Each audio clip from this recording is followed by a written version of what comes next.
প্রতিবাদ তো হবেই। রাহুল গান্ধী সবসময় আমাদের ভারতবর্ষকে নিচু দেখানোর চেষ্টা করেছে।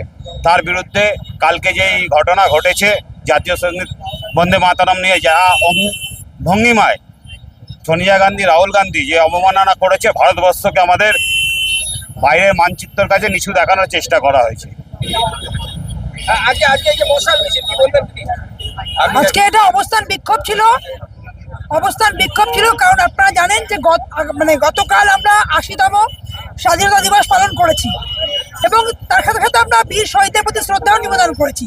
কিন্তু গতকাল যখন আমরা সারা দেশ স্বাধীনতা উদযাপন উৎসবে মেতে উঠেছিল, তখন সেই সময় দিল্লিতে কংগ্রেসের অফিসে সোনিয়া গান্ধী এবং রাহুল গান্ধী যখন তাদের অফিসে বন্দে মাতরম গাওয়া হচ্ছিল, সেই সময় যেহেতু এখন আইনত হয়ে বন্দে মাতরম পুরো গাওয়ার একটা নির্দেশ দেওয়া হয়েছে, সেই বন্দে মাতরম গান যখন হচ্ছিল তখন তারা উদ্বিগ্ন প্রকাশ করছিল, বন্দে মাতরমের বিরোধিতা করছিল। একজন নৈহাটিবাসী হিসাবে আজকে যেভাবে নৈহাটির ভূমিপুত্র বন্দে মাতরমের স্রষ্টা বঙ্কিমচন্দ্র চট্টোপাধ্যায় মহাশয়কে অপমান করা হয়েছে, সেই অপমানের জন্য আজকে আমরা এখানে দাঁড়িয়ে অবস্থান বিক্ষোভ করেছি, ধিক্কার জানিয়েছি। আমরা বন্দে মাতরমের অবমাননা মানছি না। এটা ক্ষুদ্রতম প্রতিবাদ আমরা দেখিয়েছি, এর বৃহত্তর প্রতিবাদ আমরা নামব। মল্লিকার্জুন খড়গে, রাহুল গান্ধী যেভাবে বন্দে মাতরমের অবমাননা করেছেন, তার উপযুক্ত শাস্তি যতদিন না হবে এই আন্দোলন আমাদের চলতে থাকবে। আমরা আন্দোলন আরও বৃহত্তর আন্দোলনে পৌঁছে দেব।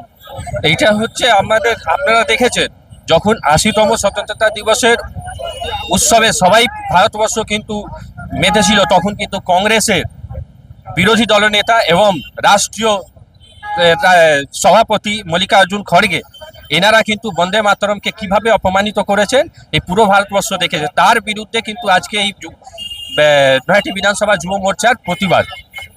কংগ্রেস বরাবরই ভারতের জাতীয়তাবাদীর বিরুদ্ধে এবং ভারতের যে জাতীয় সনাতনী যে ভারতের যে ঐতিহ্য তার বিরুদ্ধে, এবং আগামীকাল স্বাধীনতা দিবসে আমরা সেটারই তার প্রমাণ দেখতে পেলাম। এবং বর্ষিয়ান কংগ্রেসের নেত্রী সোনিয়া গান্ধী এবং কংগ্রেসের যুব নেতা রাহুল গান্ধী যেইভাবে বন্দে মাতরম ধ্বনিকে অবমাননা করলো, তা অ্যাকচুয়ালি ভারতের জাতীয়তাবাদের ওপর কুঠারিঘাত করেছে।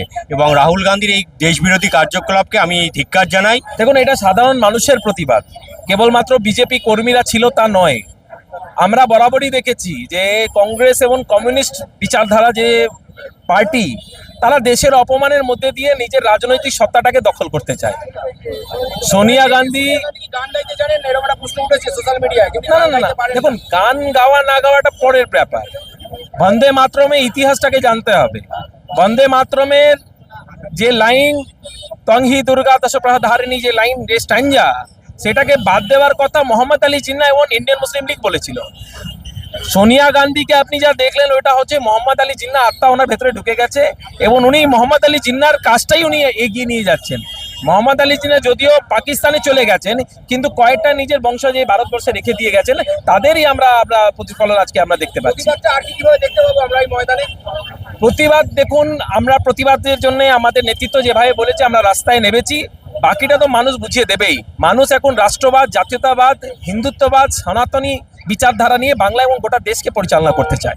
মিছিলটা আয়োজন করা হয়েছে তার কারণ, গতকাল আমরা 80তম স্বাধীনতা দিবস পালন করেছি, কিন্তু সেই স্বাধীনতা দিবস পালন করাকালীন দেশ বিরোধী যে শক্তিগুলো, যেমন কমিউনিস্ট শক্তি এবং কংগ্রেস শক্তি, তারা বন্দে মাতরম ও জাতীয় পতাকার অবমাননা করেছে। সেই অবমাননার বিরুদ্ধে আমরা যুব সমাজ মানুষের মধ্যে আরও চেতনা জাগানোর জন্য আজকের এই কর্মসূচি আমরা গ্রহণ করেছি। এই কর্মসূচির মাধ্যমে মানুষকে আমরা বুঝিয়ে দিতে চাই এবং বিরোধী শক্তিগুলোর কাছে আমরা সূচনা পৌঁছে দিতে চাই যে দেশ বিরোধী বা দেশের বন্দে মাতরম বিরোধী বা দেশের মুনিশি বা দেশের বিপ্লবীদের বিরুদ্ধে আমরা কোনো রকম কোনো অপশক্তি অপবাদ আমরা সহ্য করতে পারবো না। তার জন্য আমরা আন্দোলন এর আগেও করেছি একটা অপশাসনের বিরুদ্ধে, আমরা পুনরায় আন্দোলনে থাকবো এবং যতদিন আমাদের রক্ত গরম থাকবে ততদিন আমরা আন্দোলনের সাথে জড়িত থাকবো। দিবস উপলক্ষে যেভাবে আমরা কালকে পালন করছিলাম, সেইখানে দাঁড়িয়ে রাহুল গান্ধী এবং মল্লিকার্জুন খড়গে যেভাবে দেশের প্রতি যেভাবে বন্দে মাতরমের অবমাননা করেছে, তার বিরুদ্ধে আমরা আজকে ধিক্কারুচি করছি। বন্দে মাতরম খালি একটা মন্ত্র নয়, এই মন্ত্রে উজ্জীবিত হয়ে কত বিপ্লবী, বিশেষ করে ক্ষুদিরাম বসু পর্যন্ত ফাঁসির মঞ্চে উঠে গেছিল। এই ধরনের মন্তব্যে আমরা চিরকাল বিরোধিতা করেছি এবং করব। বিজেপি এর জন্য রাস্তায় আছে এই মন্তব্যের প্রতিবাদ করার জন্য। সর্বস্তরে প্রতিবাদ হবে। আমরা ময়দানে রয়েছি, মাঠে রয়েছি, আমরা মাঠের প্রতিবাদ করছি, বিভিন্ন স্তরে বিভিন্ন রকমভাবে প্রতিবাদ হবে। আমরা তো চাই ওনার সাংসদপত্র যাতে খারিজ হয়। প্রতিবাদটা দেখুন, এটা যা দেখলেন আজকের, এর থেকে বৃহত্তর প্রতিবাদ আমরা যাব। যদি আমাদের প্রশাসনের যদি কোনো সাপোর্ট না পাই বা প্রশাসনের জন্য কোনো যদি পদক্ষেপ না নেয়, তাহলে প্রতিবাদটা এর থেকে বড় যাবে। আমাদের ভারতীয় জনতা পার্টির কর্মীরা এর থেকে বড় প্রতিবাদে নামবে। এটা জনসাধারণকে আমরা চাইছি, জনসাধারণ আমাদের সাথে একত্রিত হয়ে প্রতিবাদে নামুক। আগামী দিনে আমরা এই রাষ্ট্রবিরোধী শক্তির বিরুদ্ধে বৃহত্তর আন্দোলনে যাব। রাহুল গান্ধী এবং কংগ্রেস বরাবরই রাষ্ট্রবিরোধী এবং বিভিন্ন মনীষীদের এরা দীর্ঘদিন ধরে অপমান করেছেন, কিন্তু আমরা বর্তমান রাষ্ট্রবাদী সরকার ভারতবর্ষে এসছে এবং পশ্চিমবাংলা এসছে, এবং এ তদাঞ্চলের সকল সাধারণ মানুষকে নিয়ে আমরা এর বিরুদ্ধে বৃহত্তর আন্দোলনে যাব এবং নির্বাচনে যাতে এই রাষ্ট্রবিরোধী শক্তিকে আরো ধরাশায়ী করা যায়, আমরা তার প্রচেষ্টা চালিয়ে যাব।